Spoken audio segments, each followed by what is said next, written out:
जिन्होंने देखो आज एक तो इतना गरीब है, फाइनेंशियली इतनी वित्तीय हालत उसकी कमजोर है कि रिक्शा चला रहा है,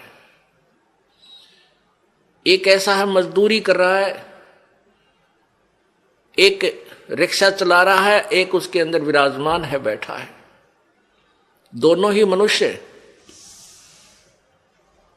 तो पुण्यात्माओं, एक गाड़ी चला रहा है ड्राइवर, एक मालिक उसमें बैठा है और गाड़ी भी मालिक की है।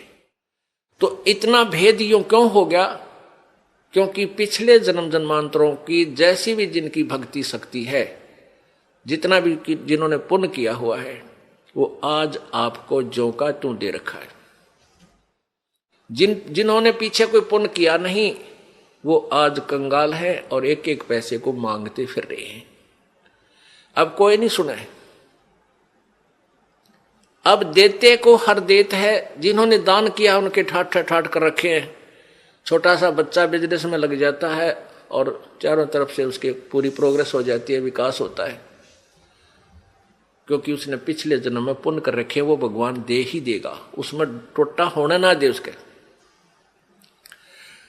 तो इस प्रकार अब आप जो दान करोगे, प्रथम तो आप इस बात से परिचित हो जाओगे कि अब जो दान करोगे उसका बेनिफिट केवल अगले जन्म में लेने की चाह मत रखना। आप जो भी पुण्य करोगे या भक्ति करोगे, अपना जन्म मृत्यु का रोग कटाने के लिए ही करना। फिर रही बात आपको यहां की सुविधाएं, ये तो अपने आप मिलेंगी। ये भक्ति का जो बाई प्रोडक्ट है, यहां की सुविधा तो आपको फ्री ऑफ कॉस्ट देगा। ये भक्ति की विधि ऐसी है, ये भक्ति का वो यथार्थ वे है, पूजा का साधन है, जिससे आपको यहां की सुविधाएं तो अपने आप मिलेंगी, मांगने की आवश्यकता नहीं पड़ेगी आपको। जैसे गेहूं बीज दिया किसान ने, अब किसान का प्रथम उद्देश्य है कि भाई गेहूं हो, मेरा बालक मेरा परिवार भूखा ना मरे, हम जीवित रहें, अन्न को खाएं। और उसके साथ फिर भूसा और बन गया, वो तूड़ा बन गया, तूड़ा जिसको चारा बोलते हैं पशुओं का, वो तो पहले बना। उसका उद्देश्य केवल ये था कि मुझे गेहूं मिले। यहां भी आप देखते हो कि कई लोग ऐसे हैं पैसे वाले, इतना उनका बड़ा फार्म होते हैं, इन क्रेनों से कटवा डालते हैं, गेहूं की बाली बाली निकाल लेते हैं और नीचे वो तूड़ा चारा काट कूट देते हैं, अंदर ही पड़ा रहता है। उनका उद्देश्य गेहूं बीजना ही था। और वो जो तूड़ा है, वो चारा, वो फ्री में होता है, वो अवश्य ही होगा। तो आप यहां संसारिक जो आपके ये कार कोठी और धन सुविधाएं आवश्यकता, ये तो तूड़ा समझो इस भक्ति का, ये चारा आपको आप पे मिलेगा। और असली धन है मोक्ष।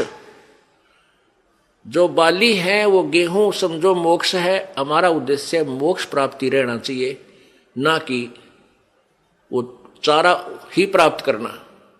अगर चारा उद्देश्य रहेगा तो आप परिपक्व नहीं होने दोगे उस फसल को, गेहूं को, और कच्चे कोई पशुओं को डालकर आप भूखे मर जाओगे, कंगाल हो जाओगे।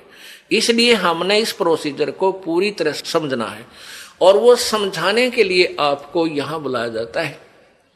अब बताओ, हमने आपको यहां बुलाकर क्या क्या कराना है?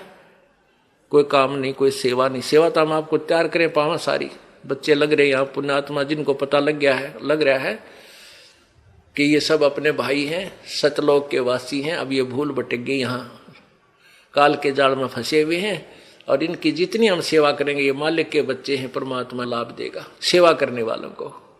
और आपकी फिर यहाँ ऑपरेशन होगा मोतियाबिंद का। तुम कहाँ फंसे हुए हो, क्या करना था, यहाँ आए किस लिए थे, तुम कर क्या रहे हो? कोटि जन्म तन भर मत होगे, कुछ ना हाथ लग्या रे, कुकर शुकर खरबा बोरे, कौआ हंस बुगारे। करोड़ों जन्म हो गए तो आप जी ने यही कर्म करते हैं ना, अभी तक कुछ भी पल्ला ना पड़ा। आज कोई फैक्ट्री मालिक है, मृत्यु हो जा, कल गधा बन गया, ओ तेरे की। फिर कभी मनुष्य जीवन मिला, फिर कोई पुण्य किया, फिर मनुष्य जीवन मिला, जब वो उसको फैक्ट्री मालिक बना देगा, और फिर मृत्यु।